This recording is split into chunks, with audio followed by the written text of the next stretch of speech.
जैन प्रेरक कहानियां जो सिखाती हैं जीने की कला। आज की कहानी है सन्मार्ग की ओर प्रेरित। भावदेव अपनी नई नवेली पत्नी नागिला के साथ अटखेलियां कर रहे थे। तभी भावदेव के बड़े भाई संत भवदेव उनके घर आहार लेने आए। आहार समर्पित करने के बाद वे उन्हें उपाश्रय तक छोड़ने गए। वहां गुरुदेव ने पूछा, ये कौन है और यहां कैसे आए हैं? भवदेव ने कहा, ये मेरा छोटा भाई है और संत बनने आया है। भावदेव स्नेह एवं लज्जावश कुछ बोल न पाए और देखते देखते संत बन गए। वो संत तो बन गए, पर अपने अंतर मन को संत न बना पाए। वे हर समय पत्नी की यादों में ही खोए रहते।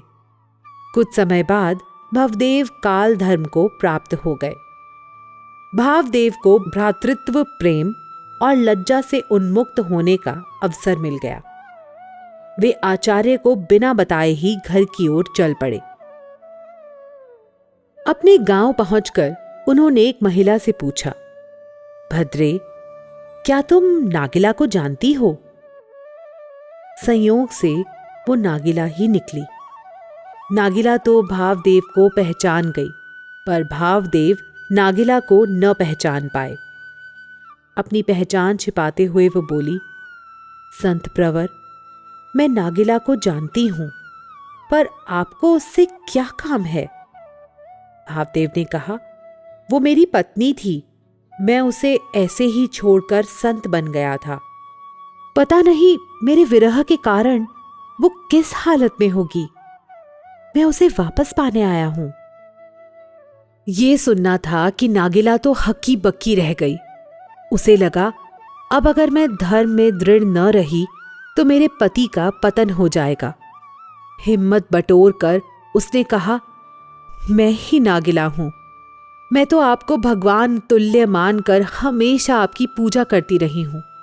मैंने तो आपको ही अपना आदर्श माना। धीरे धीरे स्वयं को विरह पाश से बाहर निकालकर स्वयं को धर्म वशील में मजबूत किया। ये सोचकर कि मेरे पति इतने महान निकले, फिर मैं संसार की मोहमाया में क्यों उलझ रही हूं?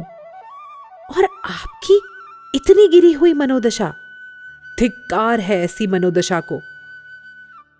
ये सुनकर संत भावदेव हिल गए। उन्होंने नागिला से कहा, धन्य हो तुम। आज तुमने एक गिरते हुए संत को पुनः ऊपर उठाकर नारी जाति का सर गर्व से ऊंचा कर दिया। अगर हमें कोई संत या वरिष्ठ व्यक्ति मर्यादा के विपरीत कार्य करता नजर आए तो हम उसकी आलोचना न करें, वरन उन्हें सन्मार्ग की ओर प्रेरित करें। इसी में आपकी और उसकी भलाई है।